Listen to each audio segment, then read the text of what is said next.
Harga getah tengah tinggi, jangan biar peluang pergi. Okey, selamat tengah hari. Tak payah? Boleh.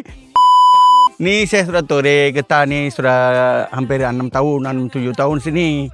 Dah okey lah harga sekarang, harga banyak baik. Sekarang dah RM4, RM4 lebih kadang-kadang. Saya dengan isteri saya torek, dapatlah hasil. Kita pakai pun cukup. Yang mana belum torek tu banyak-banyak dalam tu, tolonglah torek-torek. Banyak saya tengok dalam banyak belum torek lagi. Torek lah. Saya sekarang boleh harga boleh okey. Harga sudah naik. Dulu kita torek baru RM1 lebih, RM2. Sekarang dah RM4 lebih, boleh lah. Okey. Menore, ayo kita gerak. Harga tengah padu, jangan duduk lepak. Kita naik, semangat pun naik. Cari rezeki halal.